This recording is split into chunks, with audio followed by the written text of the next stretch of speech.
And please be patient as we set up our live streaming for today.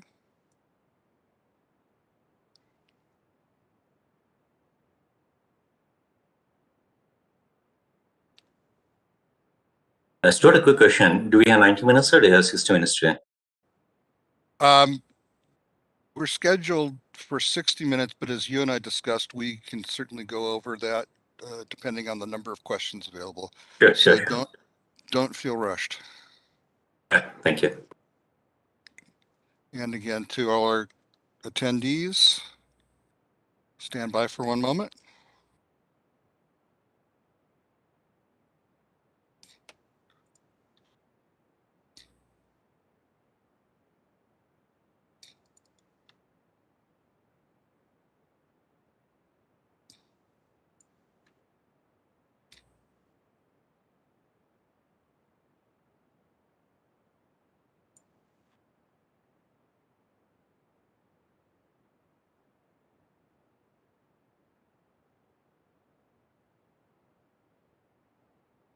All right.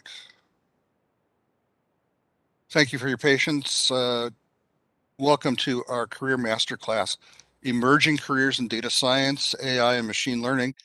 And our speaker today is Amol Mahamuni, Program Director of Multi-Cloud Management Platform at Kyndryl Development Lab, a new spinoff from IBM. And just before we get started, controls, please enter your questions for Amol in the Q&A box, and we will keep track of them there. And we'll be asking those toward the end in the Q&A part of the session. In chat, if you address it to all panelists, we'll be able to see it. You do have the option of chatting amongst yourselves, but if you want Amol and I to see this, please use all panelists. And we'll also be doing a couple of polls, once at the beginning, once toward the end. And what I'd like to do now is present the first one. And it's pretty simple. We'd like to get a feel for how much experience members of the audience have. So if you don't answer that, and if you're in the streaming service and don't see the poll widget, you can put your answer in the comments. We also ask how you're feeling today, because since the pandemic began, we find that it affects people's moods. So we want to check in with you and see how you're doing. And we have about 15 seconds left. So please get your answers in.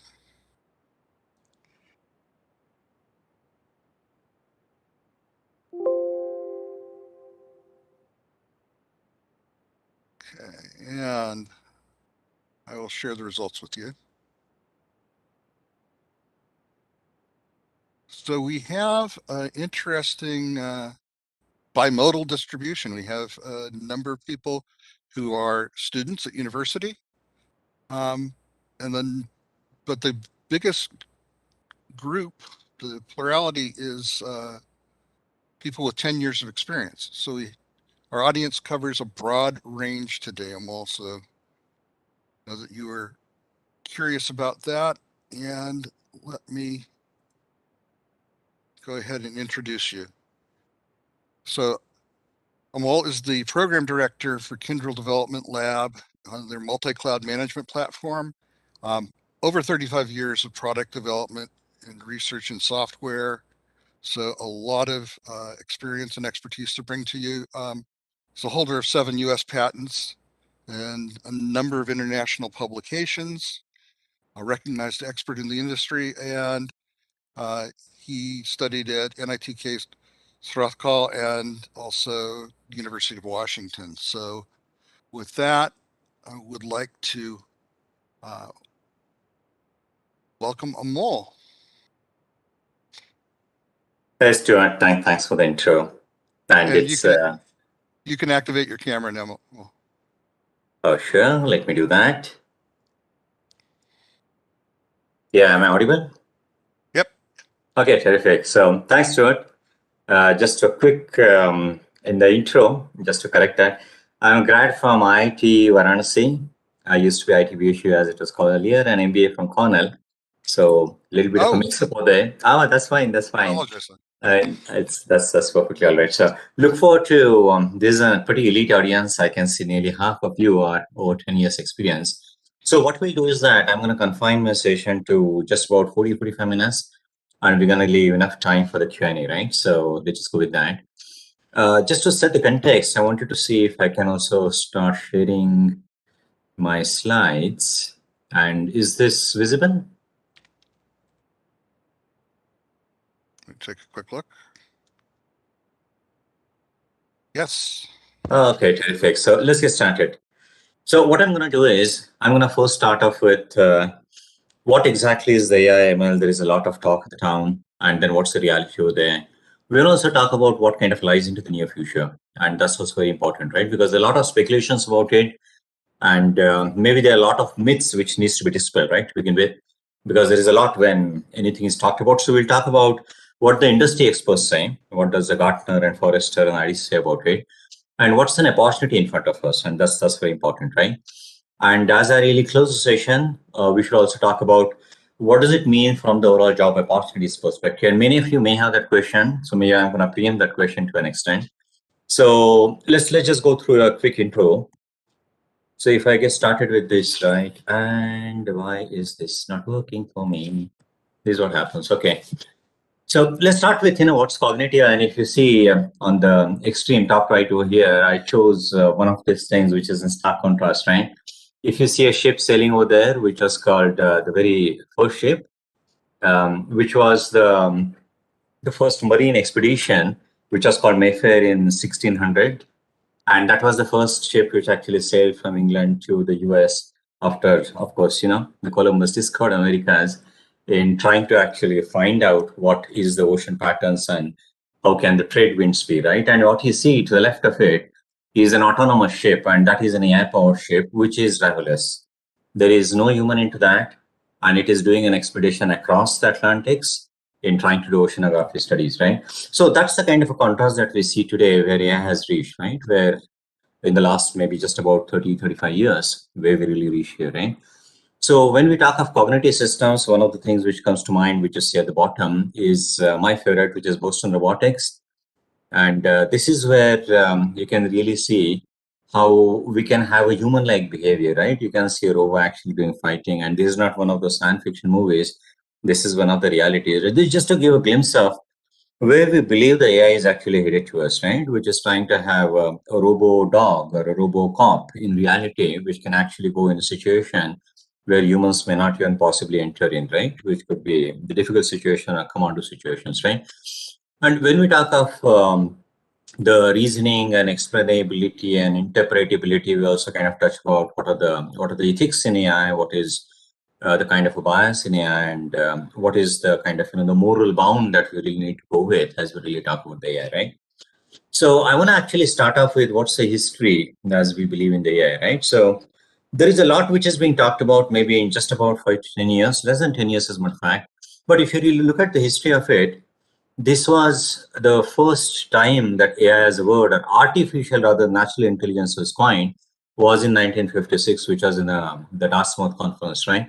Which is where the word was even coined in. But even before that, Alan Turing actually proposed the first, you can call it as artificial intelligence or something like, the machine learning kind of Turing test. And in case you don't know, Turing is the one who actually broke the first code of the German Enigma machines in the World War II. And that's been a kind of a computer model that we really follow, right? And as we go through how AI has progressed or how, entire machine learning has progressed, I will not call it as a deep learning yet. You can see that there was some kind of slack in between. You can see kind of, the trove there, which is nearly 30 years. There was nothing much which happened. But I recall that in my, when I used to work for Indian Space Research, I've been about 27 years in IBM and now in Kyndryl. But one of the first things that I was trying to do for the remote sensing satellites was to look at what is the optical camera cloud cover, because you can process the entire image and it's going to be sheer west because there is a sprinkled cloud over there, right? The white cloud, the dark clouds. And that is where I started using the Hopkins model, for instance, and the whole neural networks for the very first time, right? So it's been there since about, the early 90s and, pretty prominent. And you can see, a lot of the history over there, so I'll not go through all of it.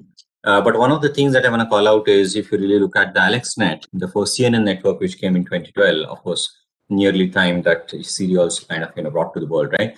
And then there's a Google's Keras TensorFlow libraries and, many other things, right? But why now, right? What is different and why we're really talking today?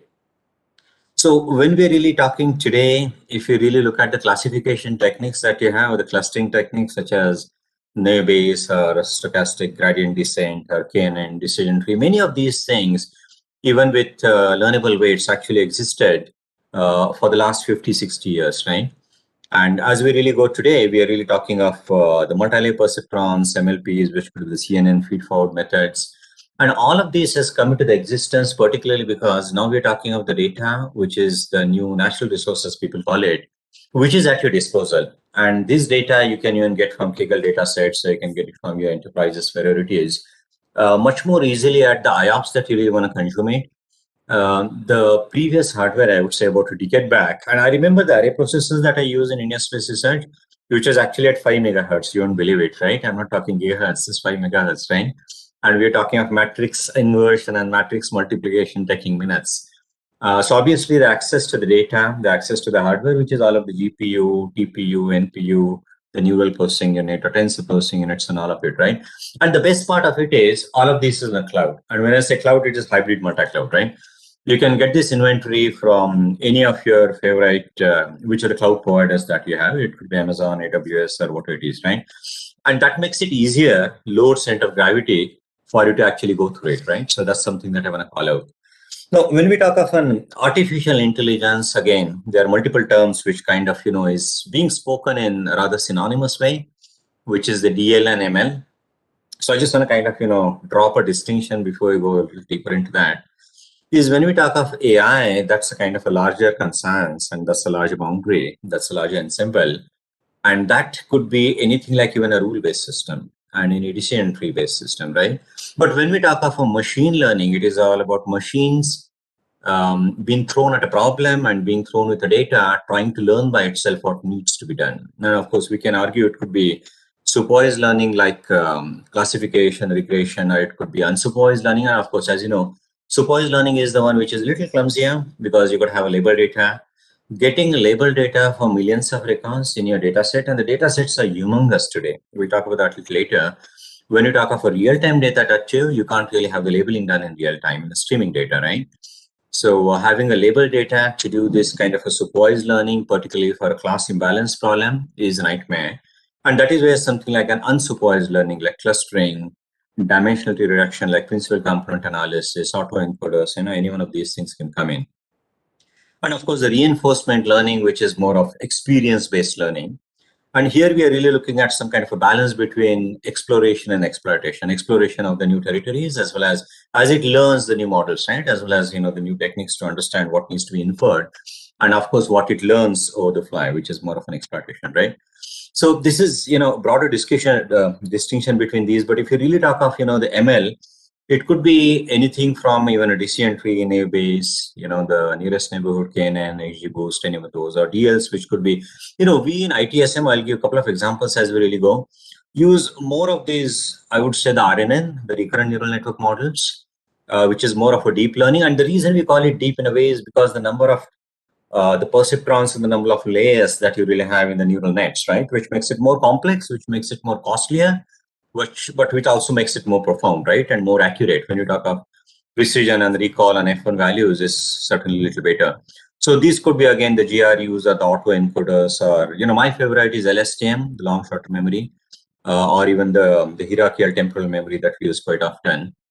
Now, let's just look at, where is the AI trying to invade into the life, right? And I would really look at it this way, which is it has invaded into all the parts of life today, and it is going to continue to do so, right?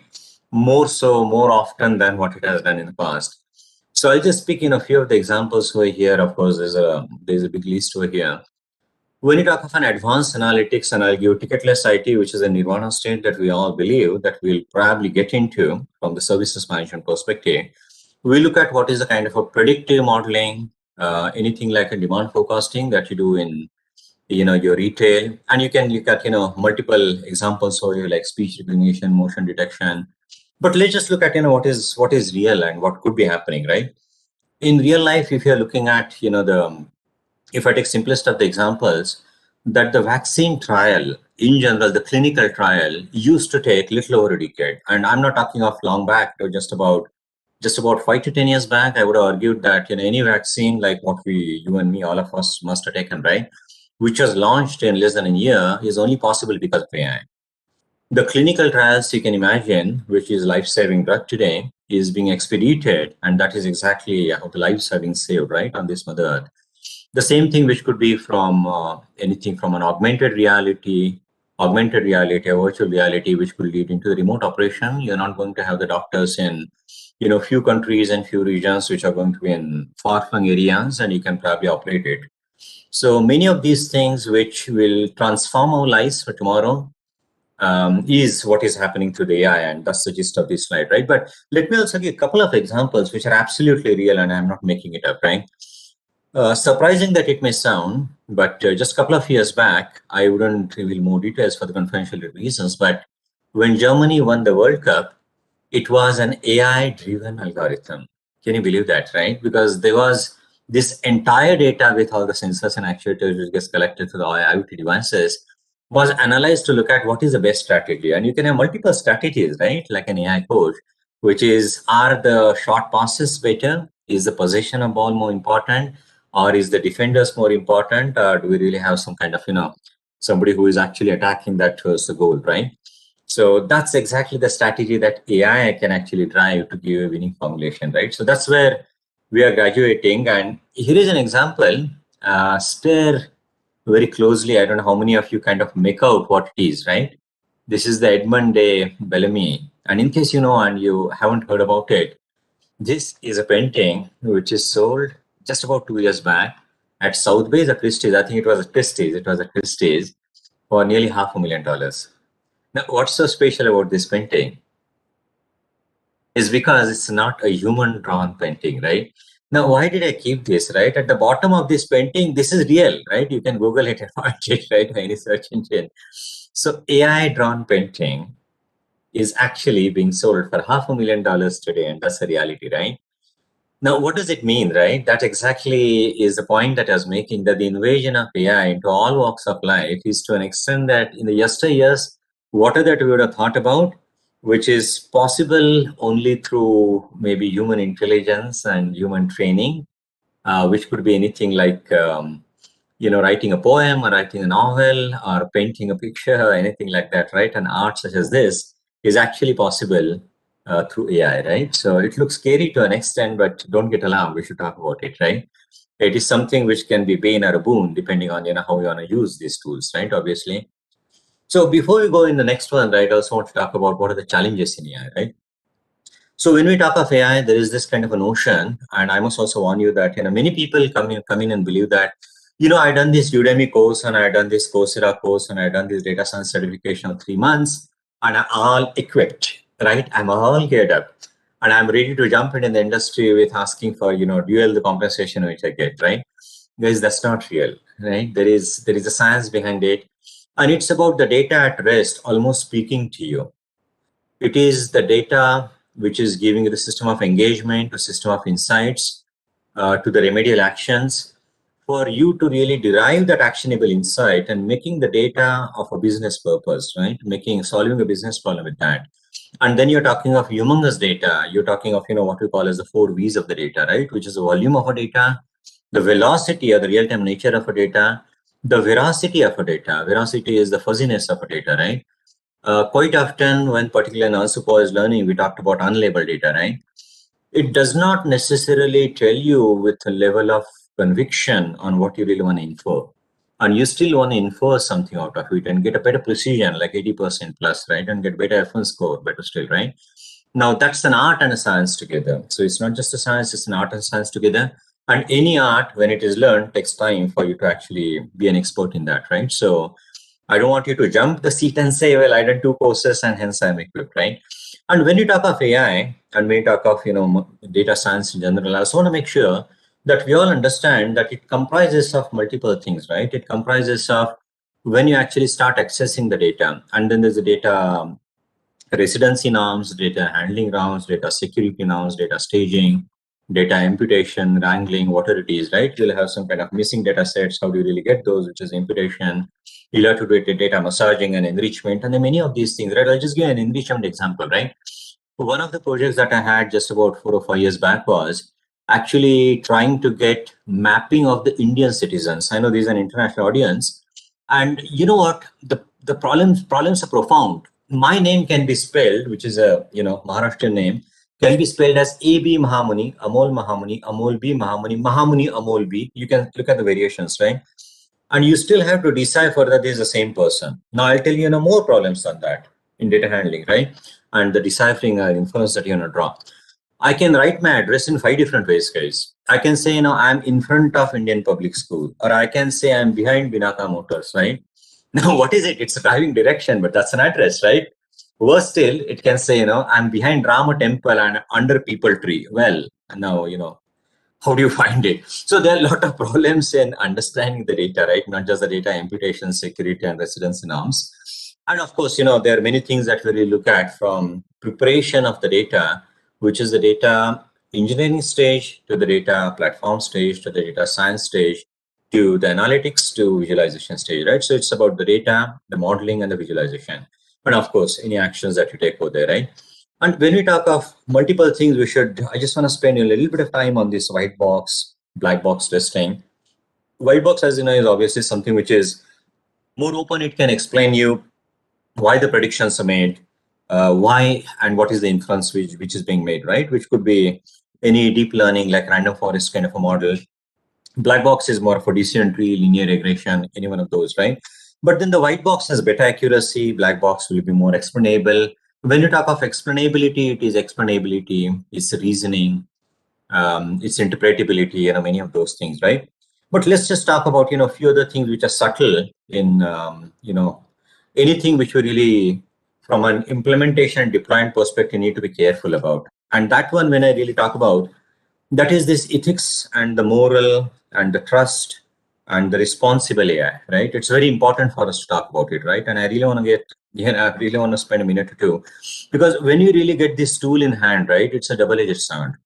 When you get the biggest tool in your hand, which is the data obviously could be HIPAA protected, could be something which is, the data handling norms, as I said, right? But even beyond that, it can introduce an unwanted bias, algorithmic bias, right? And it actually is more profound when you have a class imbalance problem, when you do oversampling of the data. And then you're really looking at a bias which could be a gender bias, which could be an age bias, which could be a color bias, and all of it. And we've got to be very careful in the inferences. And it could even be a training data set for, supervised learning that you take, right? Bias in AI is a very important thing. Actually, there are bodies, there are collaborations, for instance, Amazon, Google, Microsoft, IBM, they partner to really look at what are the ethics of AI. And what they also preach is there are certain professions, for instance, maybe a police or judge or a nurse or soldier, it may not actually be handed over to AI, right? So there are a lot of science fiction movies, but don't trust that. It's very unlikely that this weaponization of the AI is very, very serious thing, and it will be given in their hands, right? But also look at the trust and morals of the AI, right? And that is the responsible AI, which is you are responsible for the data protection, the privacy protection, and even the inferences that you draw. So be a little careful on that. I just want to kind of, mention that. And of course, talking about the explainability, it's very important that when you're looking at a medical profession, and there are few problems, honestly, which are unsolved. So let's look at autonomous vehicles today, right? I don't want to actually name any particular company over here, but there are at least about half a dozen companies which created a product which has hit the road today. Now, what does it really mean, right? If it really gets into crash because it reads something wrong, the problems are plenty over here, right? If there is an autonomous car which is driving and there is somebody in front of you, and you know that it's inevitable that you got to actually go and hit the car because there is somebody who's going to bang you at the back. You have a choice to swell the car and you go to the right or go to the left, right, into the lane change. But there are other cars over there. Who do you hit? The question is, you are going to hit somebody. Probably you will save yourself. but you don't know who's going to help. I mean, there are these problems which are extremely complex problems. It has to be solved with the compassion. It has to be solved with the humanity angle. It has to be solved with, the way we are really going to put this technology to use, right? So I just want to, put that into your minds that whenever we really look at this, even the explainability, reasoning, interpretability, there are multiple models that you can use over here. Quite often it is, the Llama, Sharp, or any surrogate models that we use. Basically, particularly in the white box modeling, to look at why do you arrive at a certain inference? And maybe it is mandated sometimes, right? Sometimes in medical imaging, for instance, one way you can really look at it, which is, for instance, right here in Bangalore, there is Manipal Hospital. And IBM had a collaboration about 4 years back to look at millions of X-rays. Millions is not possible for any human, but to look at millions of X-rays to find out from any soft rays whether a particular lump could be cancerous, or it could be diagnosis of whatever it is, right? From your MRI scan or which are the images that we're talking about. So that way we can say it's a great thing that AI is really trying to help you, right? But if the diagnosis goes wrong, you can imagine it could even be life-threatening. So again, explainability, reasoning becomes very important. And the other aspect that I want to bring up is what you see over here is the kind of, the sequence that you really follow all the way from sources of the data. I talked about the 4 V's, right? The velocity, volume, veracity, and a variety of data, which could be real-time streaming data, extremely difficult to handle. See, theoretically, you can see many of these things, which looks like, beautiful thing if you're learning, if you're still a student, right? If you're into the industry, you would have faced it. If you're going to handle 4 terabytes of data coming in every single day, how do you even transmit it from a source to where it is going to get processed?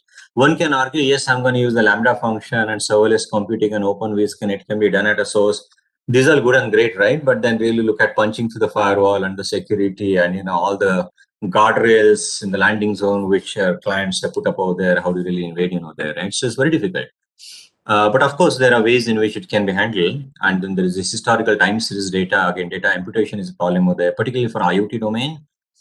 You don't get the data which is the continuous streaming data, right? And there are limitations to the imputation as well.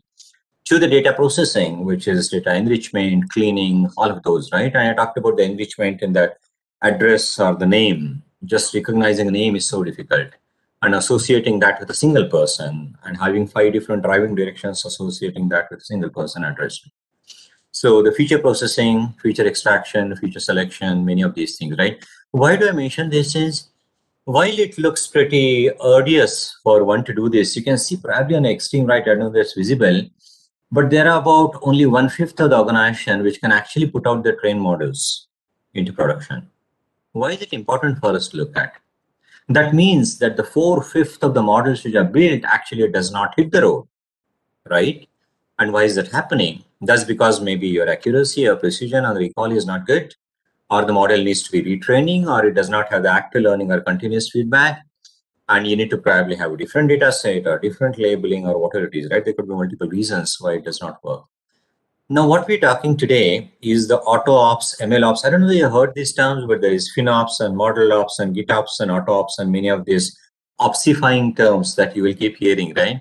The one which I'm actually talking over here is more of an MLOps, where you can get the data, which can be through any pipeline, any message bus, any which way you get it.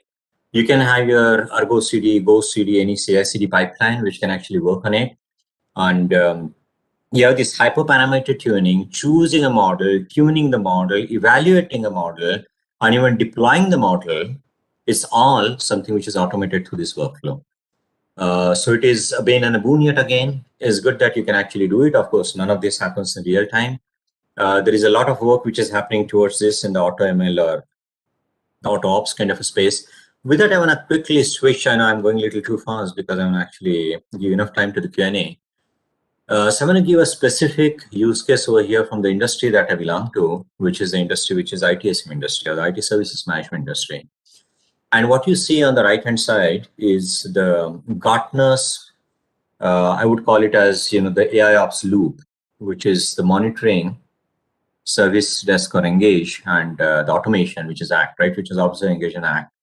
And how does it actually happen in real ITSM systems? So I'm going to give you just one example over there, which follows the cross-industry standard process, which you all must be familiar. which primarily talks about the data preparation, modeling, and this is where we spend a lot of time. The the rule of the game, I would probably say there are two rules of the game, right? What people say is garbage in and garbage out, right? Unless the data speaks to you, unless the data is prepared well, which is what the oversampling and class imbalance and few of the things that we talked about, right? The model will be wrongly trained and you'll have wrong inferences, right? And you will have a lot of false positives, and reduction of false positives is not easy in any CNN or RN modeling. And it takes time to settle, right? All of this, even if you really, you'll have to trade off between what's an accuracy and what's the time for it to settle, right? It keeps ringing quite often. And it can get overtrained quite often. I don't know whether you've seen that, but it gets overtrained quite often. If you take anything like a DT kind of a model, for instance, and if you keep on throwing a lot of data sets at it, it may get overtrained to the extent that it actually stops being a machine learning model. It just tries to choose the best option as if it's a rule-based model, right? So all of these things one has to take care of into the data stage or data engineering stage itself. And of course, there is a continuous evaluation, and not everybody can even afford to do the MLOps that I just talked about a little earlier. So here is the Gartner's view, and I think for paucity of time, I'm just glazing at watch, right? Let me just go to the next one over here. This is where most of the services industry is. Let's just dwell on that, right? And the reason services industry is, look at the problem that we have in the services industry. And if I really draw our attention, take a little bit of a detour from services industry to what we see every day, right? We're talking of close to about, I don't know, 7+ billion people on this Mother Earth. And surprising that it may sound, but about 5 billion mobile phones and 5.5 billion internet users, right? The amount of data which it creates is expected to be 160 zettabytes. And I don't know whether you get the idea of a zettabyte, but it is something like you have the terabytes and the petabyte and exabyte and zettabyte and yottabyte, and I can keep going, right? So that's the amount of data, which is roughly about 400 exabytes of data per day. It's humongous data. So what you really learn in the studies today, and most of you, I think half of you are already probably working on this, handling this data is absolutely not easy, to that extent that even your, we call it as the infrastructure that you have did not even allow you to handle that in real time, right? Now, when switching back to the ITSM problem over here, we call it more of a descriptive to predictive to preventative, right? And if I give a very layman example over here, we used to probably pat our backs when we go to the docs when somebody probably falls sick, not you, but somebody falls sick, he goes to the doc, and the doc prescribes a medicine. I don't know if you observe this, and nothing against docs or medical profession, but they normally tell you that, why don't you try this antibiotic? They don't use the word try, but they say, why don't you take this antibiotic, broad spectrum, and come back after 2 days and tell me how it's working, right? And then you come back and say, yeah, it's not working. I say, okay, I'm going to change it for you, right? Or change the dose for you. So there is no personalization over here, right? Based on your DNA sequence and based on your historical time analysis of your gene or your DNA or your genome sequence, there is no personalized medicine yet into the industry. I mean, there's a lot of work which is happening over there. So that's the problem today, right? Now, one can also, of course, argue from this, the health related thing that, what I'm going to do is I'm going to probably start meditating and doing yoga or whatever it is, which could be, or maybe start running, which is preventive, but better still is to really do proactive actions for you to be preventative, right? So, which is exactly how this journey is, which is descriptive to diagnostic to predictive to preventative, which is the nirvana state, which is the ticketless IT. So one cannot take a pat on the back today to say that if there is a ticket which is raised in IT industry, and ticket is after a monitoring agent detects a problem, it creates a ticket or problem record, right? And then you can say, well, I'm going to have all the automation of the world, and I can actually create a workflow, and I can detect the problem, and I can fix the problem, and validate it, and deploy it. Well, good and great, right? And have entire CI/CD, continuous integration, delivery pipeline. But the problem still remains that the problem has occurred, right? And the best ticket is the one which does not occur, which means it's a ticketless IT. Can you actually go to that stage, which is preventative, right? Which is the entire time learn act, right? And then multiple things, we call it three-legged stool, which could be a monitoring system, which does any monitoring on any system, or your logs, which is the kind of, the heartbeat that you really produce every time, right? There are logs, which is a lot of information, a lot of volume, difficult to handle.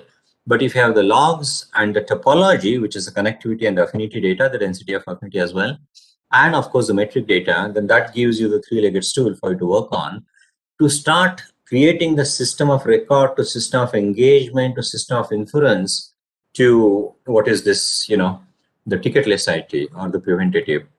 So I'm going to probably give very quick example and or maybe just a minute on this, right? This is the real life example, what you see in AIOps workbench, which is the AI operations workbench, if you will, right? Where the level of automation has the level of complexity that you see because the data sources should be a plenty. And it's not just about the variety of data sources, not just a variety of data formats, right? Variety of data sources. And few of those could be real time, non-real time. And then there are different sets of data, right? There are different key performance indicators. There are different call data records. There are different tickets. There are different monitoring triggers that you get. There are different optimization that you need to do, such as Densifier, for instance. You get different traces from Dynatrace, Datadog, New Relic, SAS Logic, what have you, right? There are various tools out in the market, right? And then you do various things on the data, such as observability, such as interpretability, and all of the analytics that you do for you to be able to do different visualization, different remedial actions, and different actionable insights. Now, the reason I say remedial actions is, again, going to the ticketless IT, it does not suffice. Let me get an example yet again, right? If you go to the doc and say, well, tell me what has happened to me, he can ask you a couple of questions, he or she. And when you tell them the symptoms, it's very difficult from coming from a symptom to the root cause. And that is where AI plays a significant role, right? We call it a situation creation. So it's not just the anomaly detection of your data set. It's not just about dynamic thresholding. And of course, all of these, which is looking at the characteristic of a data to change your thresholds in the monitoring for you to reduce the false positives, dynamic thresholding. But getting to that cognitive root cause analysis, going from a symptom to the cause, is a very difficult thing. And I was just giving an example of the medical science, or you go to the docs, and the docs are going to say, okay, this is what has probably happened to you, but then what? What is the remedial action, right? So it doesn't stop at that. The doctors cannot tell you, well, it appears that you got a cold, but then what do you do about it, right? Of course, you got to take something, right? Short term, long term, tactical, strategic, right? You got to take both of those, right? So that's where we are really looking at something which is an action and actionable insight, which can even be automated, which is remedial actions, right? And then obviously the different visualization you can do with Grafana, Kibana, Angular, React, D3, what are the technologies, right? The various technologies, not all of those are compatible with each other. And that's where we've got to actually view the solution together. There are multiple assets. There are multiple professions which are actually built around it. So I'll probably skip most of it, but it talks about what is the kind of a technology trend and what lies ahead. Anything from augmented reality to blockchain or quantum computing. We don't have much of time to talk quantum, but that's something that we are very passionate about. So just to leave this thought in your minds, quantum computing, when it becomes a reality, will be about 100 million times faster than today's traditional computing. Now, how about that, right? Did I say 100 million times or infinite? It doesn't matter. If it is a million times faster, that's okay too, right? Because we're really talking of something, of course, that's not a reality today. But in experimental conditions, which is nearly at 1 degree Kelvin, quantum computing does happen, where you talk of qubits, and the spin of a qubit, or the kind of, the state transition of a qubit, it represents the way we today look at conventional computing as binary. But all of this is possible through AI.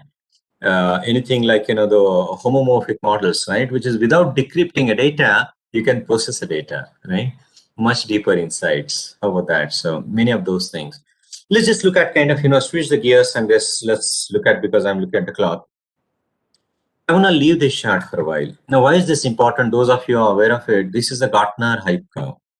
And you would see this hype curve anywhere. Why is it important is if you look at somewhere at the bottom, right? I know the cursor is visible over here, but I'll probably choose a better cursor over here, which is pointer as a laser, right? So this talks about the innovation trigger where people talk about the technology and there is a peak of inflation expectation. There is a lot of a talk of a town and people expect a lot of Robocops movies which come in and a lot of media plays and people think that the world hunger problem is solved, right?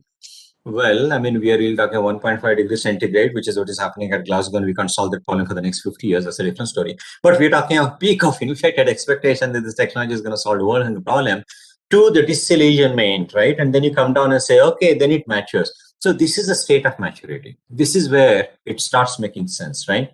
So this is where the technologies go. Now, the reason is important is if you look at, few of the things such as responsible AI, the ethical AI, many of these things is going to take some time to graduate.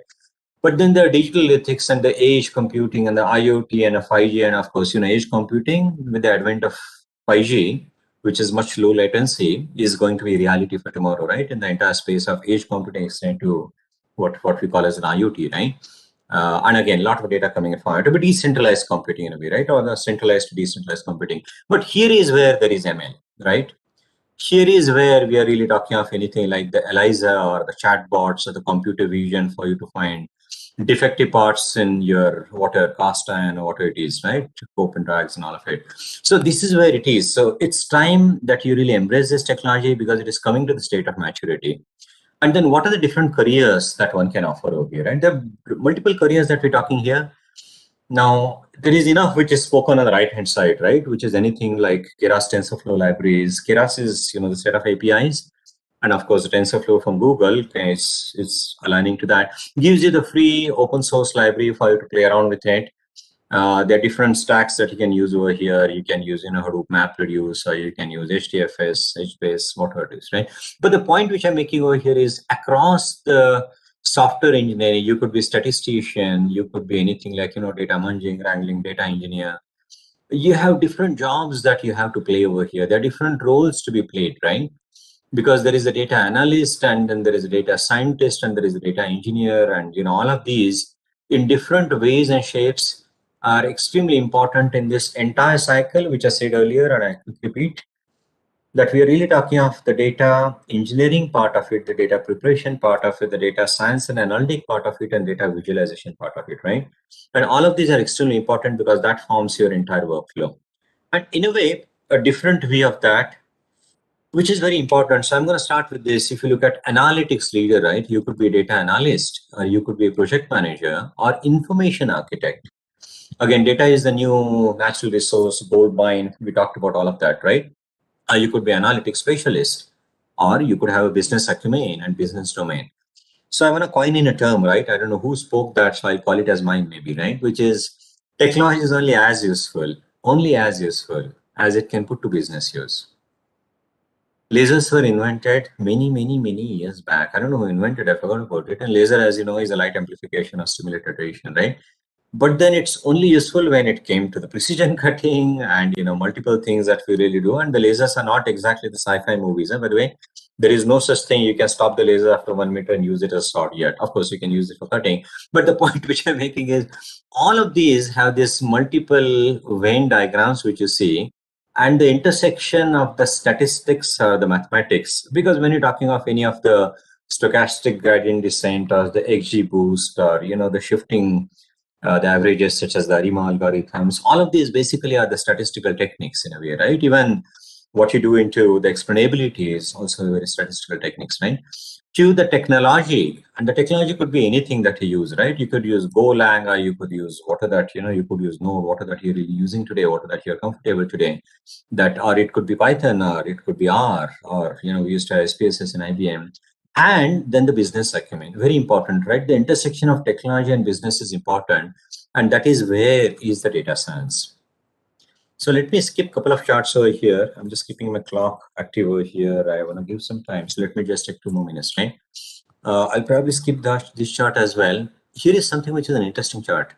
So here we're talking of social dexterity and the different skills which are actually playing a role in what is going to come into the next decade, and what people also say is more important. I'll probably skip this slide because this is a little too cluttered. Let's just look at this. Very simple chart, right? And I brought this in, and it's very recent as a matter of fact, right? It's just about a year back that this was released, which was the data prediction for 2020, right? So there is a prediction that this will create something like 1 million jobs. And this is the kind of a spend that we're looking at in AI industry. Now, this is a chart which will tell you where we are headed. And I'm going to be a little slow on this chart, right? Let's look at this very, very carefully. Now, if you look at the extreme left over here, we're looking at $3 to $4 trillion impact, which is expected in the next maybe just about 10 years or so, or what it is, right? In less than 10 years, which is about 15% of the GDP of North America. $4 trillion is humongous, right? It could be, not could be, it is economy of many countries, right? Including, countries like India as well. And there are many countries which are actually way, way, way below $1 trillion, right? So you can look at the total impact in Northern Europe, 10%. You can look at China, 26%, right? In Asia, and then a few other countries over here. So what does it mean, right? Look at the cursor now. This means that all the regions of the entire global economy, to the extent of $10 trillion, is humongous, right? And that's a humongous opportunity in front of us. So if you're doing any data science courses today, data engineering courses, rest be assured that you're a few decades later, who knows what technology is going to be a decade later, is quite in safe hands because you have the biggest job opportunities over here. And then the multiple other things which is talked about over here. So I'll probably skip that. I have just last two charts, so I'll quickly glance over. So now let's just talk the last thing which I promised earlier, which is, does it mean it's a bane or boon, right? Does it mean that it's going to take away the jobs? When I was young, much younger, I graduated about 36 years back. There was this, the computerization as a word which was coined in, because I grew up with mainframes. My first computer which I saw had punch cards. And I used punch cards myself, and the perforated tapes as well, right? But of course, the world is different now. So there was this notion that computerization is going to take the jobs away. But let's just look at it, friends, right? Look at 100 years back, right? I'm not going all the way back to the 16th and 17th, the Egyptians and the Romans, right? I'm just talking 100 years back. My grandfather, your grandfather, and probably everybody's grandfather probably was a farmer, because farming was the only profession. And then came the entire civil engineering, right? And people thought this is the only profession. Then came the industrial automation, which is mostly invented by a few Asian countries. And we thought that is going to take away the jobs because there is industrial automation and CSC machines and all of those robo shops, right? And then came the computerization, which is about 30 years back, and people thought that is going to take away the jobs, right? Let me put it this way. No, it doesn't take away the jobs. It creates different business models. It creates businesses that you would have never thought about. Who would have thought about just 5 years back, there is something like, Dunzo. I don't know that you know about it, but in India, there is a Dunzo, which is, if I have to travel from point A to B within the city of Bangalore in India, I really cannot do that because I'm busy in a job. So I call Dunzo and say, hey, can you drop this packet somewhere? Airbnb. We are looking at the jobs which are possible today and the businesses which are possible today with somebody who is operating the biggest real estate market without owning a real estate, and the biggest taxi service like Uber without owning a taxi, right? Single taxi. Those are the different business models suggest. So it changes the nature of a job. It creates an opportunity more so than ever, particularly in the field of AI/ML. I would, just in a glance, if I were to say, right, there are a few technologies which I believe, and I could be all wrong, it's just that everybody's point of view, which are going to be the game changer, at least for the coming decade or so, right? One is obviously the cloud and cognitive, right? And cognitive is what we're really talking in this session. Cloud is a hybrid multi-cloud, where about 80% of the clients are yet to move to the hybrid cloud or multi-cloud, or I would say, right? So there's a huge opportunity over there. And of course, the quantum computing. There's a lot, as I said, right? 10 million times faster computers. You can imagine you can solve the problems which are impossible to be solved for maybe hundreds of years in just about a second, right? And when you're talking about blockchain and IoT. Now, when we look at all of these technologies, it is going to give you a completely different set of opportunities. And of course, there'll be some threats that you'll have to ward off as well. But to dispel the myth on this, is not going to take away the job. It creates 7.2 million jobs just in the UK alone, as you can see. And McKinsey study says that, and by the way, whatever the reports I've shown you were from McKinsey or Gartner or Forrester or IDC, right? It was something which was Amol's say, right? The numbers which I saw as $10 trillion is not Amol's number, right? It's just McKinsey number. So you can see in a number of job shift and the change in the nature of jobs, right? And the last thing that I'm going to call out is what do we need to do in the changing nature of jobs? This is one of the things that I just alluded to some time back, which is when we're looking at the ethical AI, responsible AI, moralities of the AI, all of these, it's not just about the kind of a care that you need to take in handling of the data, right? It's also about the whole empathy in I just came from IBM to Kyndryl. We had something called a garage thinking method, where we are really looking at how do you understand the problem from the end user's perspective and be in their shoes, which is be have the empathy map which can be created, right? And the soft skills that we're talking about, which could be anything like the kind of the human care that you take in. That's why I was telling that, the job like a nurse or a caretaker or a police or, your whatever the country's security, right, soldier, it's very difficult that we'll hand over to the AI right away, at least not exactly ready to. Of course, we can argue that there are a few of these, the drones that you need to automate to the extent to which, in the cases which are extreme, you may want to save the human life. So there, I'll not use the words which I should not use, but beyond that, there are certain skills which are creative skills, social skills, emotional skills, empathetic skills, right? These are the changing nature of the jobs where, anything which, quite often when I go to my doctor, which must be happening to you as well, right? When I go to the family doctor, it's my trust in the doctor. It may not matter what medicine the doctor gives me, honestly. It's just the fact that he or she tells me that, yes, I'll be cured and it's just about 2 days and I have to do ABC. It's about the trust which I have. It's about the empathy. It's about, the emotions, right? Which actually cures me half of it. And the rest probably the drugs take care of it, right? So these are the nature of the skills which are required in the industry. So one has to be aware of it. So net, in conclusion, I think I want to wind up, and I wanted to take not more than 45 minutes. I think I'm just at the boundary over there. So let's just open up for the Q&A. In winding up, I would say a couple of things, and I'll probably stop the slideshow. There is no reason for us to go for a slideshow, right? How do I stop it over here? Just stop running, right? So one of the things that we talked about is, how important it is and what is the important role that it is going to play AML in the entire ecosystem for decades to come and certainly for the very near future, right? And what is the social responsibility that we carry and what is the high process reality, right? I mean, doing a course which is just about 3 months course does not necessarily equip you to compete with the people who understand the data, right? Because there's an art and science together. So you'll have to really train yourself, give yourself some time.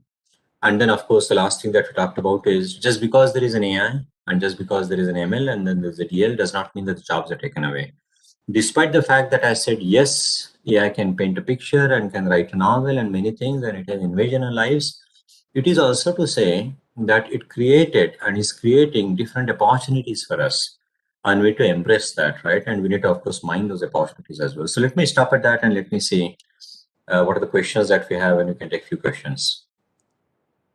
Yeah, well, I've got the questions queued up, and we have a question from Neil who asks, what are the future connections between mechanical design and AI and machine learning? So how can a mechanical designer or engineer approach the field of AI? Wow, terrific question. As a matter of fact, I would say, it's AI is associating with almost everything. I'll give you just a couple of examples for you, right? If you're talking of some kind of a machine design itself or some kind of an industrial automation, which is also called computer vision, today can, of course, in production plant on the assembly line can have a software scanning through your cast to find out internal stress and strain and analyze it to see if this part is something which is okay to be shipped or not, right? Which otherwise humanly is not possible because at the outset it may look better. The other thing is if you're looking at a very simple thing, which is the aerodynamic model of a car, if you're trying to design anything which is, let's say, a Formula One kind of a car, right? You can understand that even at a speed of something like 70 or 80 mph, it can actually start getting those, the wind pressures for it to get generate a lift. How do you stop that? You actually create the mechanical model through AIs for you to do the different models and understand that how do you really stop the drift and spoil the drift, right? It's called a spoiler at the back of a car, right? And how do you actually look at how that aerofloat kind of the wind patterns are going to be? It's I would say invaded into all parts of the industry and certainly into the mechanical. I just give a couple of examples of that. Great. But if the question is a little different, maybe I'll just stop at that. Yeah. We have several questions from current students, and they're asking what kinds of skills should they be studying to prepare for a career as a data scientist or to go into AI/ML? I think this is a terrific question, right? So let's just step back and look at it yet again, right? We just talked about AI and ML as a tool, right? So I would call it as a means to an end and not an end itself. So quite often, people confuse that if I really know something like, C or C sharp or Golang or Python or whatever, the computer language that you talk about or anything that you're talking about is a means to an end. It's not an end itself. So what are you preparing your career towards is the first question. If you're trying to be an architect in the services industry, if you're trying to actually create a product, and there are multiple products and multiple startups which are coming in, and today is a time that many of the startups are encouraged as well. If you're trying to create anything in the retail industry, for instance, you may want to look at market basket analysis, promotion analysis. You may look at customer buying behavior analytic, and there are multiple things, right? And I can just give a couple of examples. So there, we quite often analyze what is it which can get sold together. And if you try to do Amazon shopping or Flipkart shopping, whatever that you use, you'll say that you will get this, which is, customers who bought this also bought this. Now, we are not talking of machine learning here. We're not talking of deep learning here. We are talking of using deep learning to actually do the sale or to arrive at a promotion, which is buy one, get two free or buy two, get one free or whatever it is, right? Today, it is so complicated businesses that you can actually find out there's business sense in making that if you buy shirts from me, I will give airline discounts, right? I'll give some coupons for you to dine at a restaurant. So all of these are extremely complicated. And that is the one that is where you need to build an expertise in. So the first thing is that what do you want to be, right? Few years down the line, if it's coming question coming from a student, right? You want to be data analyst, you want to be data scientist, you want to be data engineer, or you want to actually go to a domain such as a retail or healthcare or whatever, and then apply this technology towards that. So I think that's important. I was just giving a retail example, right? Market basket analysis is an analysis where somebody tries to buy something and does not make a decision. Or the customer buying behavior analytics. I'll just tell you a funny story, which is probably you're already aware of it. There was Walmart is one of the $300 billion giant, right? They sell more than 300 billion per year, right? Just a revenue. And just in Christmas, they make 2 billion. So they tried to do a study, which is that product which is sold most often with a diaper, baby diaper. Now, here is the analytic, right? Surprising that it may sound, that turns out that a beer and diaper go together. Don't ask me the reasons why, but study shows that most of younger families ask their husbands to return from work and pick up the diapers. Husbands look at the diaper, look at the next ale, look at the beer and pick it up, right? But that is the analytics. Without analytics, you wouldn't have known about it. Right? That's just one of the examples. Okay. We do have a question about the definitional differences. So could you give just a brief description of what data science is, then what AI is, and what machine learning is, so that, and then deep learning as the fourth one, so that you can kind of give Oh, sure, people sure, an sure, idea sure. of the layers. Maybe I'll just go back to, if I can share back again, right? I think I should be able to share, right? Okay. Mm-hmm. So I was just trying to, oh, actually, here you are, right? So any one of these is basically machine learning, right? And anything which is a deep learning. So I actually wanted to go back to the chart, which is somewhere over here. So the deep learning, I thought I covered this chart, right? So AI is a larger terminology, which is any of the intelligence that you bring in to perform a certain business function, which acts like human, and hence it is artificial rather than natural intelligence. And intelligence is kind of cognitive. Cognition is what is the neurons. All of this terminology is basically we have the neurons in our heads, right? And we actually have the cognition, which is thinking abilities, right? And artificial intelligence, as a term which was coined in, as I said, right, somewhere in 50s, is basically a problem solving where you're trying to mimic humans in solving a problem, right? But then we are not talking of, so it could be a simple rule-based model. A rule-based model is also an artificial intelligence model. If this, then this. If not, then this, right? You can have one of those things, and that's also AI, right? Multiple things like fuzzy logic systems, expert systems, as people called it earlier.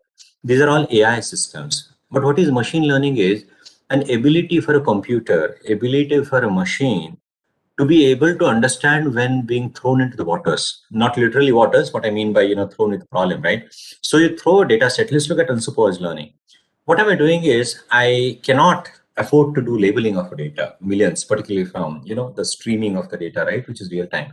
So I'm going to actually throw machine learning at it and let the machines or the neurons of the machine, right, which could be forward propagation, back propagation, whatever it is, learn how to actually infer some sense out of it and get some conclusions out of it, right?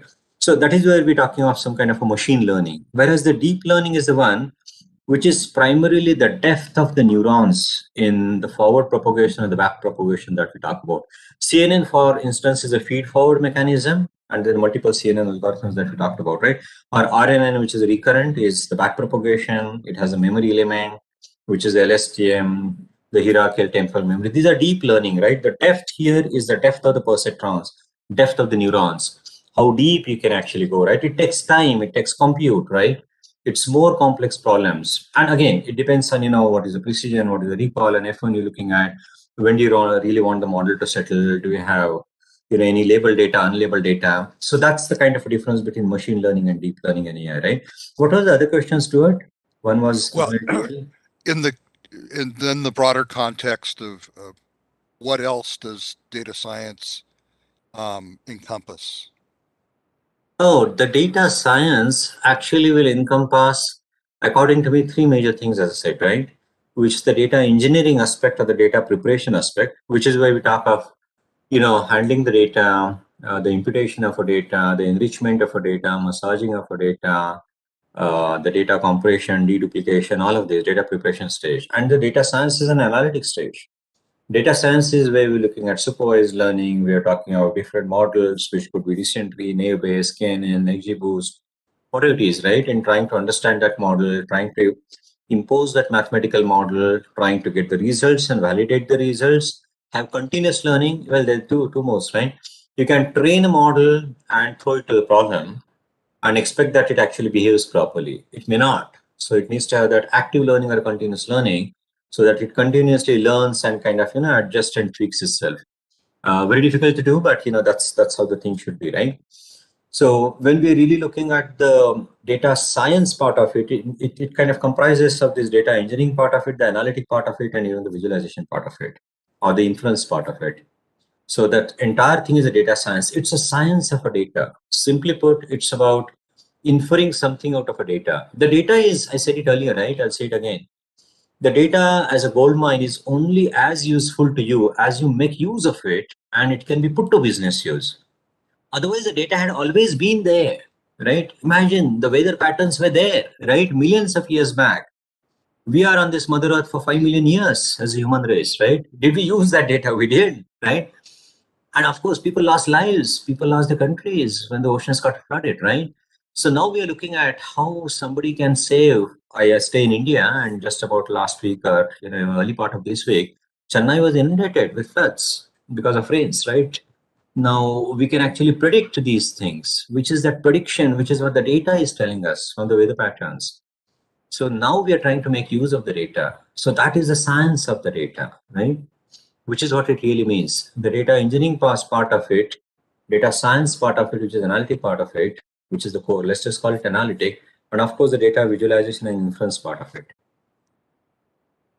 And the gold mine is an interesting metaphor because in mining, um, in the real world, mining means taking tons and tons and tons of ore and then looking for and extracting the small amount of useful materials, minerals or other things from that ore. So it's the same kind of thing. It's a great metaphor for a lot of applications and data where there's so much data coming in that it's overwhelming. And yet somewhere in that flow of data is the valuable information that's important to your business, your operation, or what have you. So um, that's an interesting way of looking at the purpose of data science. We have a question from Nicholas. I don't mean to laugh at the question. It's just, it's a, just struck me can machines be intelligent enough in the future to the extent of replacing human expertise in the industry? So this is kind of like the question you asked about, will machines take our jobs? Um, and do you see the effect of AI on humanity as a future positive or negative? Yeah, indeed, Stuart. Um, so the way I look at it and the way we all have to look at it is technology is here to change. Today we are talking of this AI ML data science. Maybe 5 years later it could be a little different variant of it. And as I said earlier, like data science has always been there. We looked at the history of it for AI, which is just about 50-year-old or plus, right? From all the way from the Alan Turing models. Um, but just before that, I want to quote something. I just get recalled of a quote from Sir Edward Deming. And in case you don't know, Edward Deming is the one right after the Second World War was actually attributed to the quality control for Japan, and Japan emerged like a phoenix from there. So Japan as a country attributes the quality control and all of the quality techniques to Edward Deming. And Edward Deming actually said this, that in God we trust, but all the rest, please bring your data. So data is so important, right? And I thought I'll just quote that. And I really like this in a World War examples because Alan Turing also was the one who really broke the code of this, the German the machines, the Enigma machines, right? So coming to this, right? What is the data science career, and is it a threat or a bane or a boon, right? We have to always look at the technology disruption coming our way, and this disruption has to be taken in a positive stride for us to look at what different opportunities does it throw in front of me. And you would have looked at multiple opportunities. There was a dot-com burst in my life, and Stuart, you must have seen in your life as well. Yes. In the year 2000, when I really woke up to the 1st January 2000, I wasn't too sure whether my money is still in the bank, whether my vehicle will crank and run the road, whether traffic signals will operate. And all of those fears were there. And there was a company which was born called Google, which used that opportunity again for data mining and again for search engine. And today that's in history, right? So AI is not a threat. AI is a couple of examples which I gave, right? The examples, and the best example is the COVID vaccine that I talked about, whether it is from AstraZeneca or whether it is from, Moderna or whatever it is, right? The clinical trials, the only way you can shorten the cycle of 12 years to less than a year, and actually without doing any mammal trials and without even doing so much of human trials, introduce that en masse to the billions of population is not a joke. Probably this is the first time in the history of humanity that it has happened, right? Which is only because of AI. So there is no question about it that it's something that we'll have to embrace with both hands, right? And we'll have to always look at the fact that it creates the opportunities. And I gave a couple of examples, right? Airbnb, or which are the examples which I gave you, right? These examples wouldn't have been, these businesses wouldn't have been possible in yesteryears at all. So what are the jobs that it's going to create? You just saw that it's about millions of jobs and trillions of dollars of economy which is moving around it. Can you imagine $10 trillion by 2030? And that is McKinsey data, not my data. $10 trillion. Look at the job opportunities. Look at the new offerings and products and services that are going to create around it. It's not just about the products; it's about services. It's about the offerings, which is brand new, that will actually come into the different walks of life. It could be in entertainment, it could be in media, it could be in travel and transportation, it could be all over the place, right? Hmm. Um, and it's interesting when you think about a future with AI. Some people think of, like you said, pop culture of AI machines taking over the world and enslaving humanity. But the other view of AI is that to the extent that it helps people be healthier, better fed, better educated, have more economic opportunity, it creates less and less reasons for people to be in conflict. So AI is a technology that has the promise of helping to make a more peaceful and more equitable world. We did have a specific question. Speaking of equity, the Supreme Court of India adopted, let me see if I've got the question. Am I looking here? Here it is. Does Freeport of India launch an artificial intelligence portal? And is it possible to use AI to analyze court cases? How does it apply in the legal field? Absolutely, absolutely. So I'm going to quickly answer both the things, right? And I just want to give the previous one a little later, but let me just talk about it, right? So there is something called India AI. If you haven't gone in, and those of you who are from India can just go to India AI portal. You can see the Prime Minister, Mr. Narendra Modi, also talking about what is the role of AI in human life. And then the multiple seminars and multiple initiatives which are launched at the central government level, which are talked about there, right? Now, of course, in anything which is, judge is one of the things from an ethical AI perspective, which is difficult to actually completely hand over to AI, right? So that is very unlikely to happen, at least in near foreseeable future. But can this technology help any criminal investigation? Absolutely, yes, right? So let me give an example, right? When we really look at the the trail of any criminal activity which is left behind, and I have to be careful in choosing the word. I know probably this could be aired somewhere else as well. So this involves, or even if you're really trying to mount a chase on something, you're looking at multiple things of that before the conviction is made of that individual, right? He or she.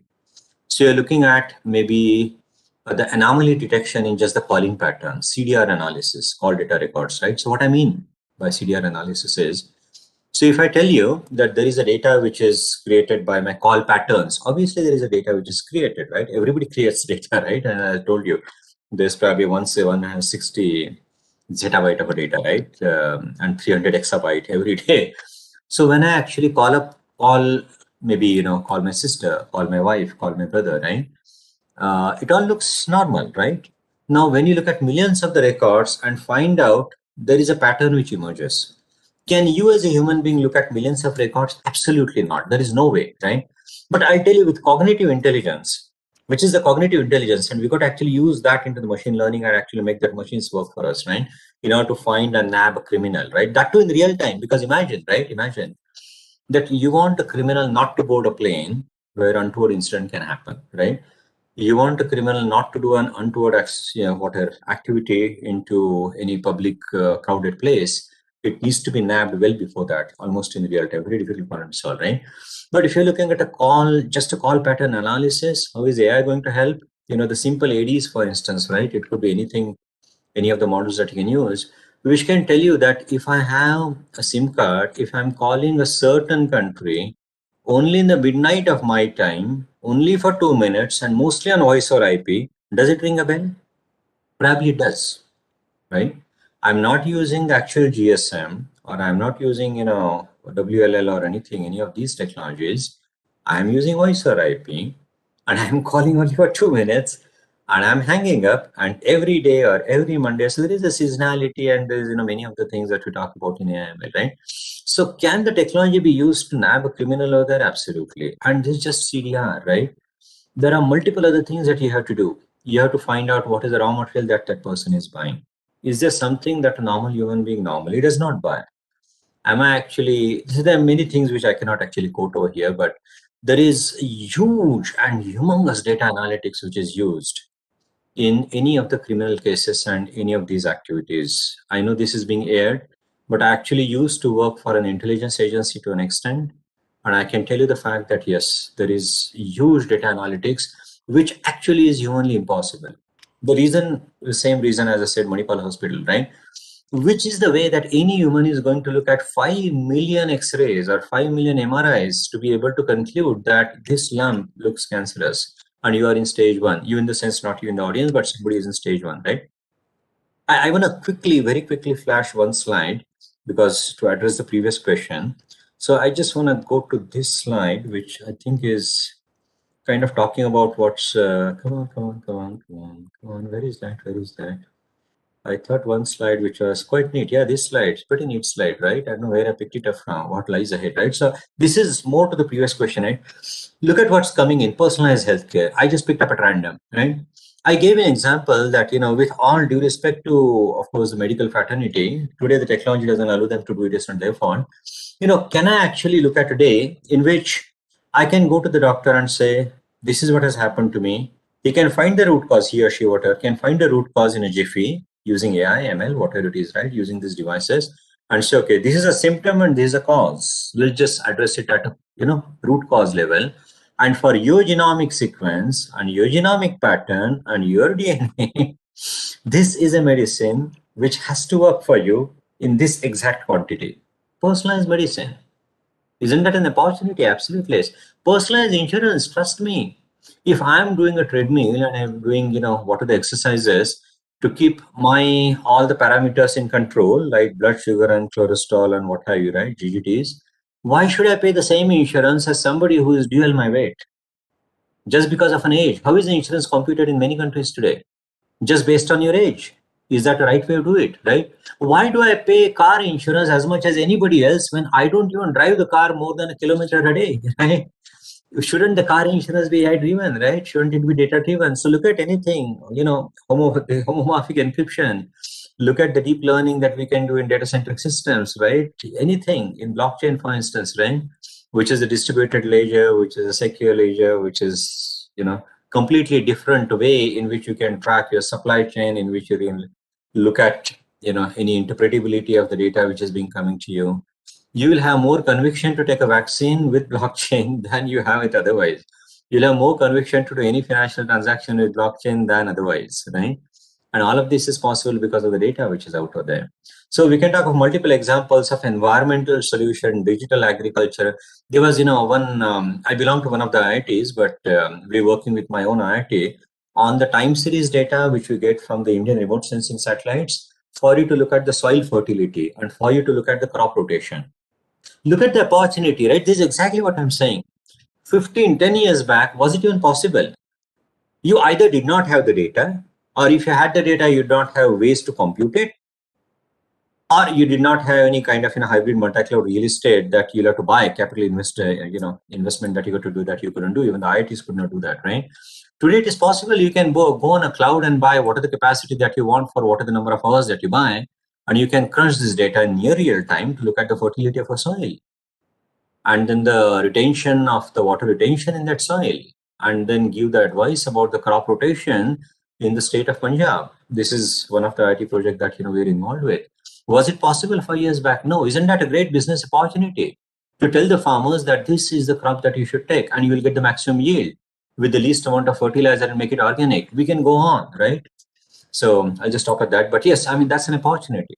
Every threat, my friends, is an opportunity, right? It's a question, how do you really look at the problem, right? I want to give one last example. I know I'm just drifting too many things, right? But there's this which I don't know to what extent is true.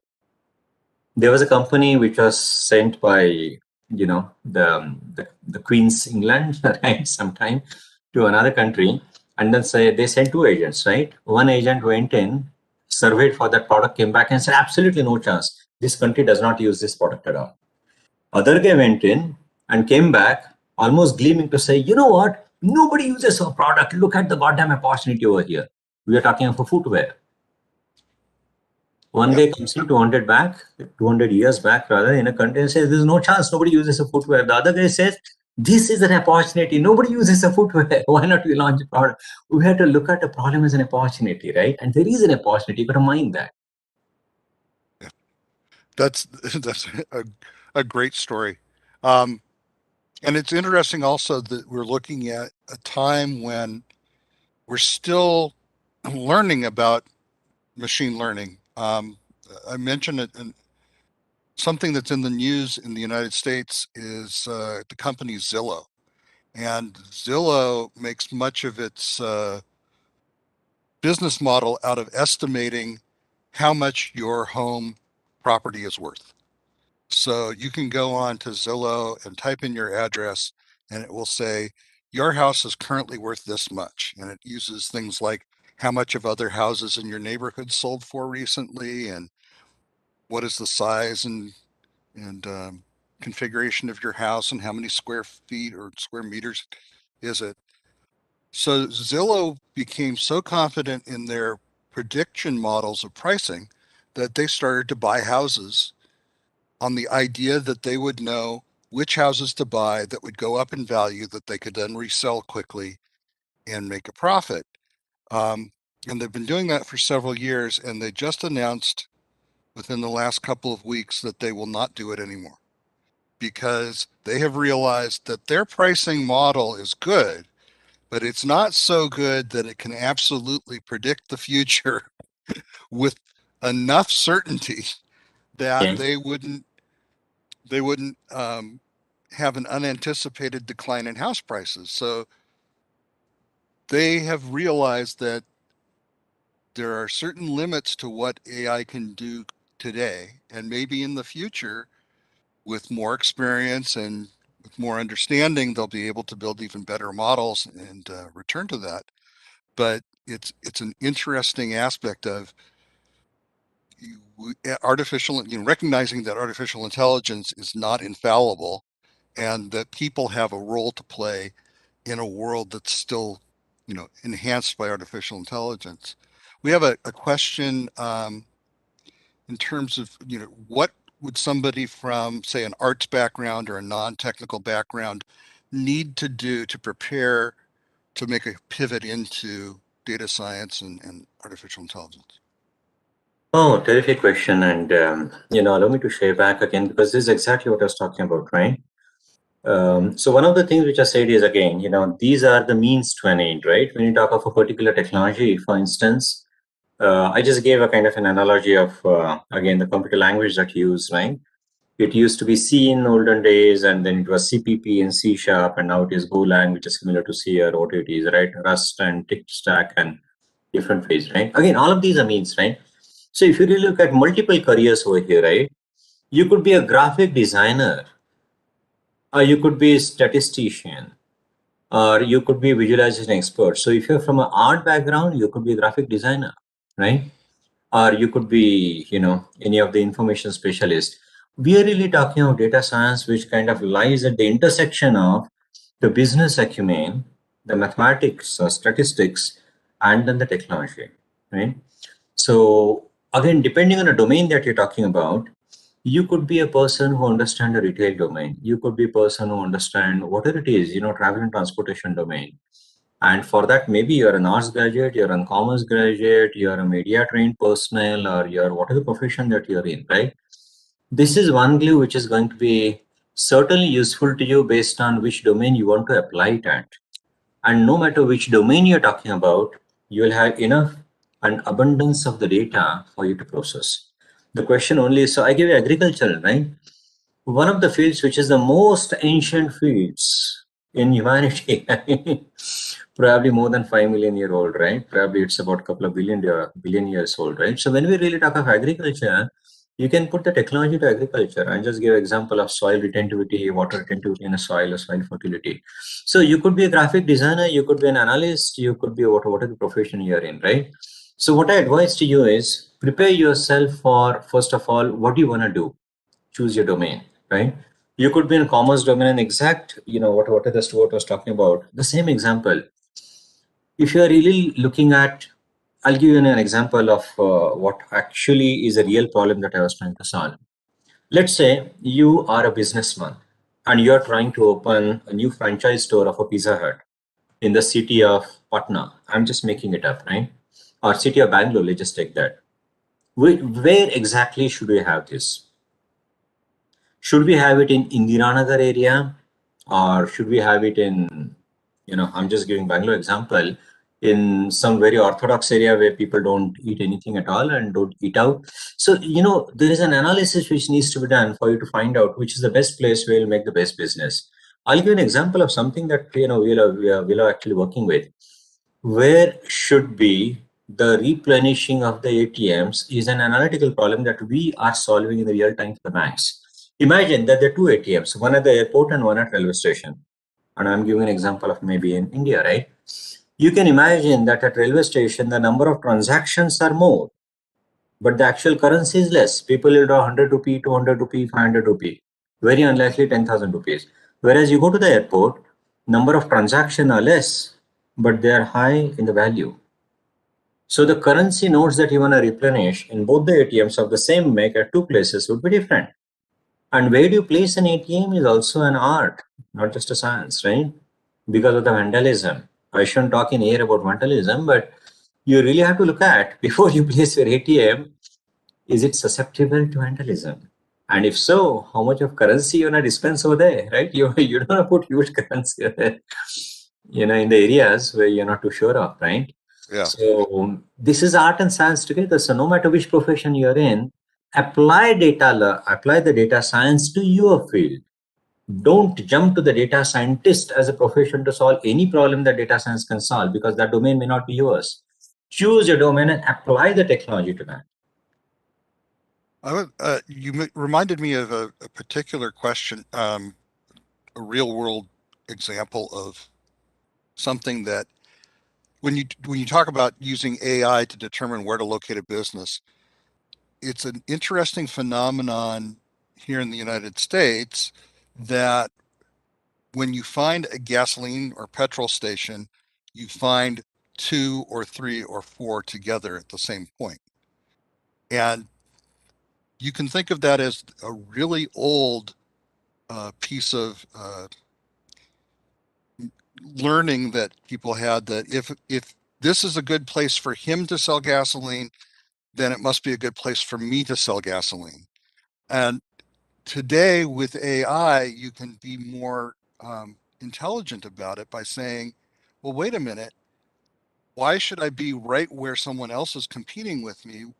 Are there other places that I can go where people would need to have this that they don't have it currently? And so I can be the first one or the only one there and not have that competition. So that's an interesting way that we've gone from old ways of making decisions to new ways.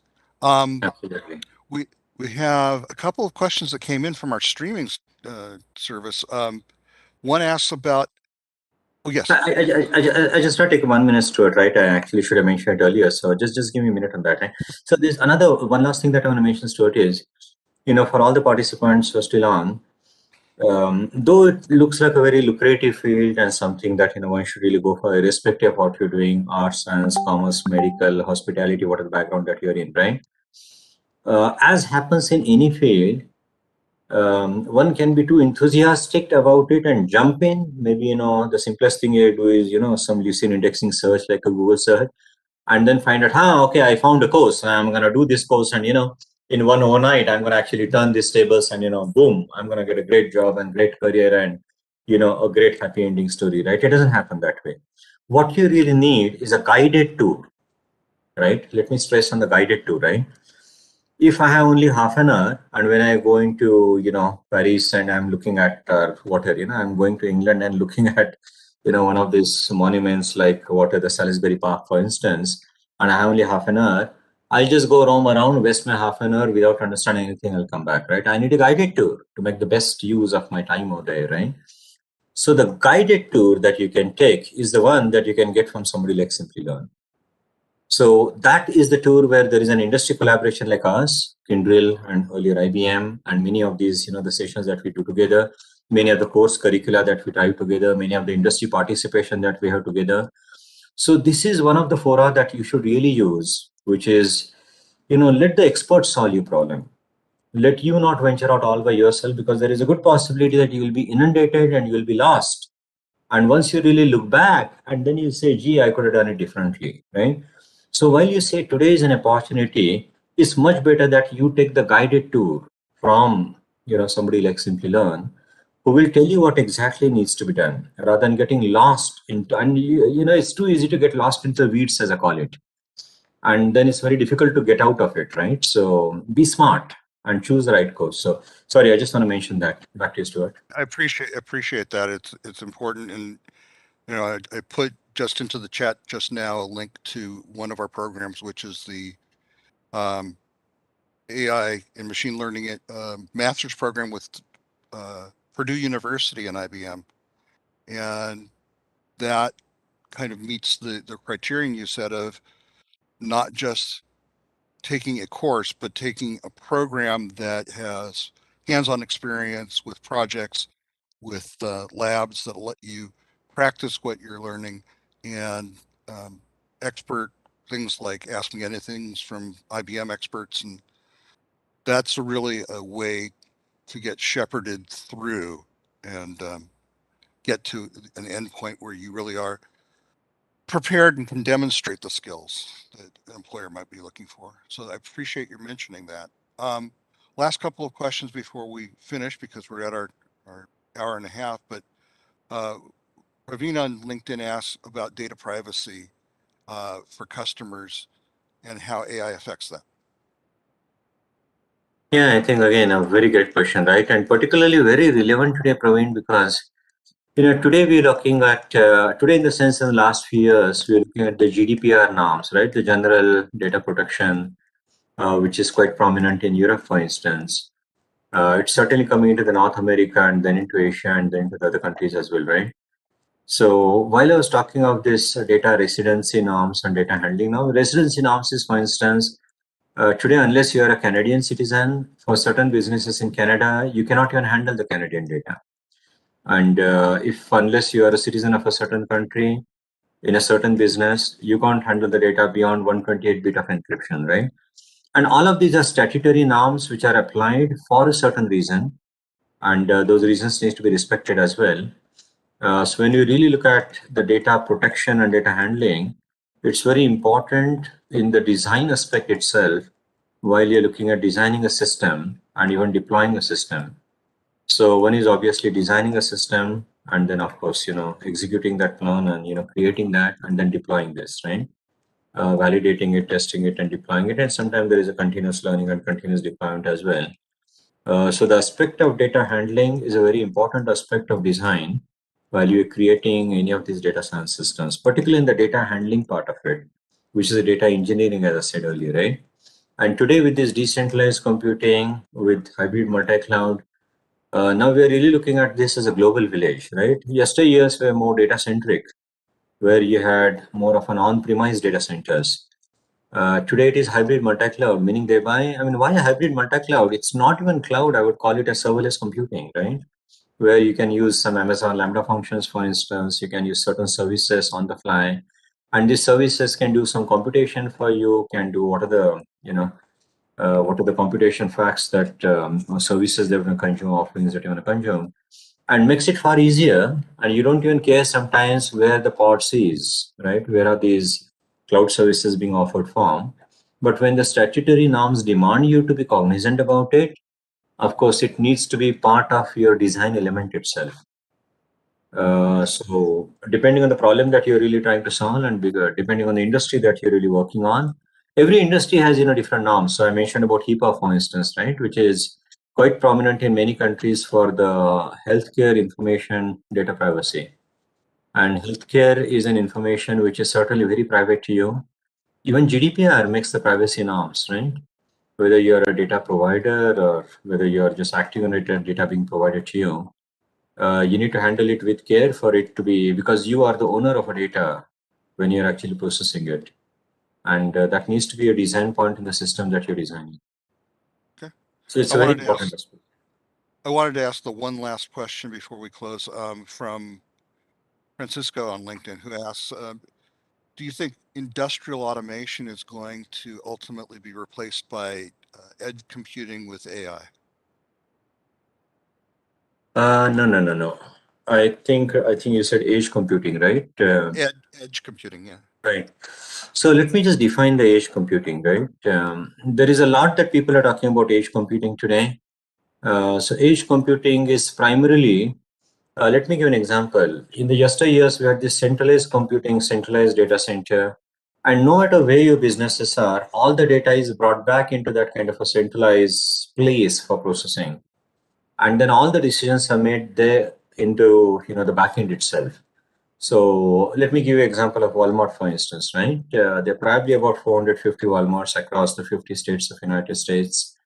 And all of these Walmarts, if they have to send the data to Washington, D.C., first of all, the data itself could be private data because it could be Amol bought something in Walmart. It's a very private data. What I bought is my business. Nobody else should know about it, right? It could be anything that I buy. or any quantity that I buy, right? So that data with all the security and in real time possibly is coming back to your data center at the back. Data center is processing it and then giving what is the conclusion. That conclusion could be a promotion on Christmas, it could be on Thanksgiving, it could be whatever it is, right? And the promotion can be a plenty, as I said, right? Buy one, get two free, or reduce the cost by price by 20, a red dot express sell, midnight madness sell, whatever, right? All of these different terms, right? Now, when we really look at edge computing, we are looking at having this decentralization where the domain will shift and every state can take its own decision. And the reason could be that every state may even observe different festivals. If I give an example of India, the festivals which are celebrated like Onam, for instance, in South India are not celebrated like Baisakhi in North India.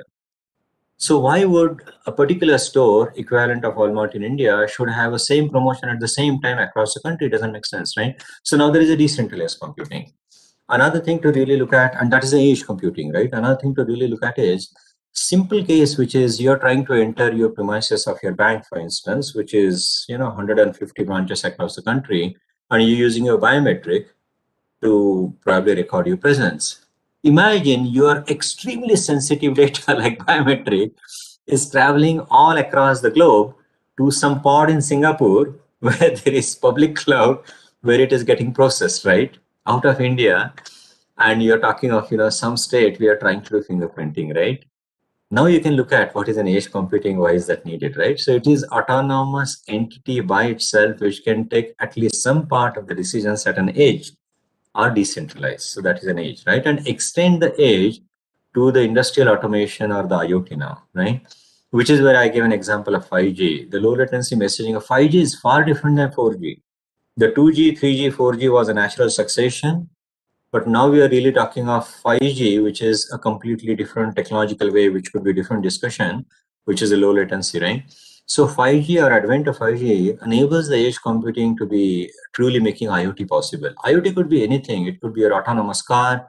It could be a deep sea drill machine where, in case you don't know, you spend $20 million in trying to do an oil well.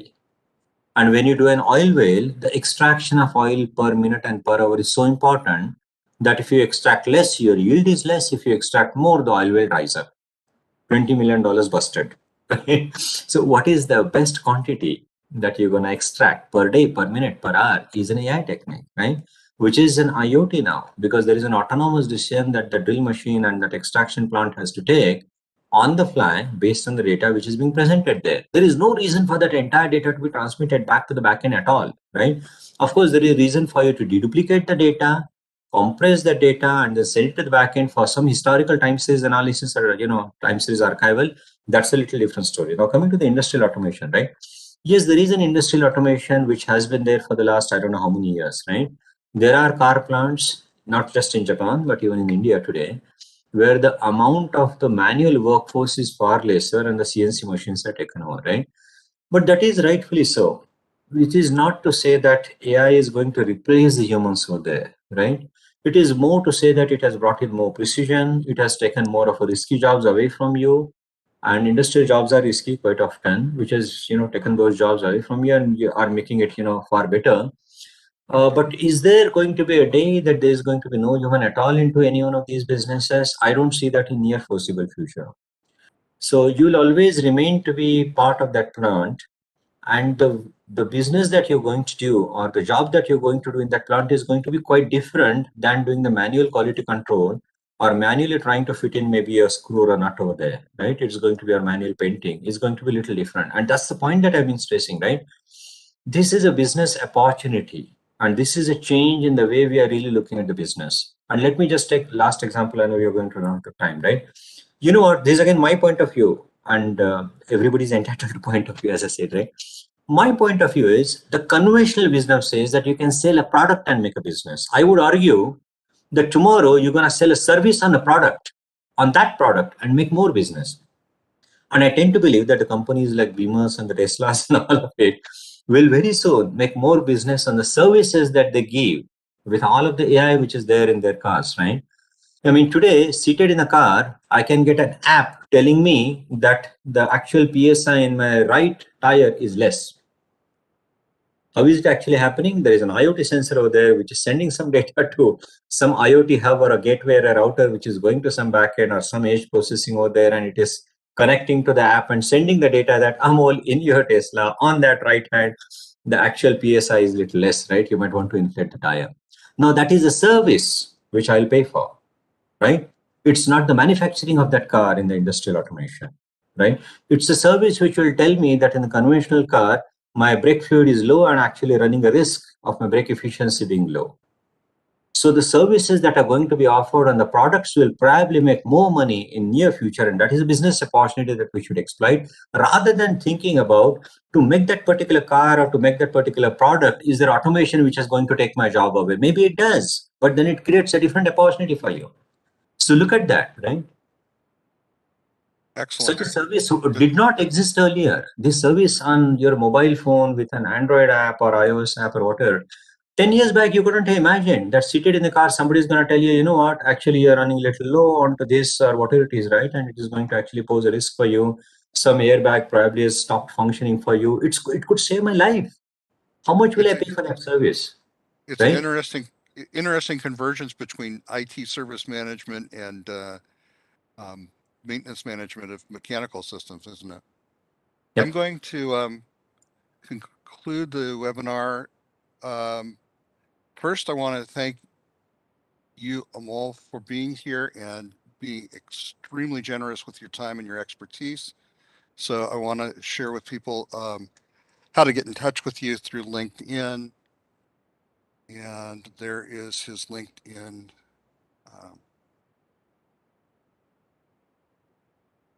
URL. I'm going to put that into the chat as well. So, but before we finish, I'd like to do a real quick poll of the audience about their plans. And let me get to the polling here. And again, take about 45 seconds to consider this. What are the things that you're interested in learning as it relates to the things we've talked about today? And when do you see yourself getting involved in that, starting with that? So, and while you're doing that, I will see if I can drop the LinkedIn link into the chat.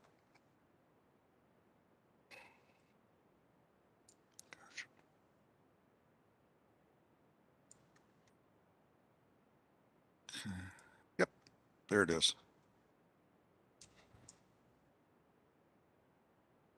So in just a couple seconds.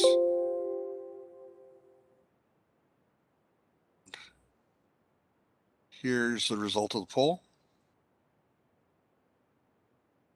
And as one might expect, those first three choices, data science, AI, and machine learning, are of the greatest interest to the audience. Data engineering, cloud computing, DevOps, project management, all have a few people that are interested. So you can contact us, and it's good to see about half of you want to start doing that right away. You can contact us at askus@simplylearn.net to ask about courses. You can also visit our website. I'm also going to drop in again the link to the postgraduate program course page. And what that will do is tell you about our AI and machine learning program in conjunction with Purdue University and IBM. It'll also give you access to our website, and you can explore other courses there. And with that, just invite everybody to our next webinar, which is in 2 days. If you are interested in digital marketing, or if you know folks who are, please let us know. We'd love to see you at that webinar as well, but it's an entirely different topic. And keep tabs on us through our social media at Simplilearn, at Facebook and Twitter, Simplilearn on LinkedIn. And thank you again, Amol, for being here. Thank you to everybody for being being with us. Thanks, everyone. Cheers. Thanks. Cheers. Cheers. Okay. And that concludes our webinar for today.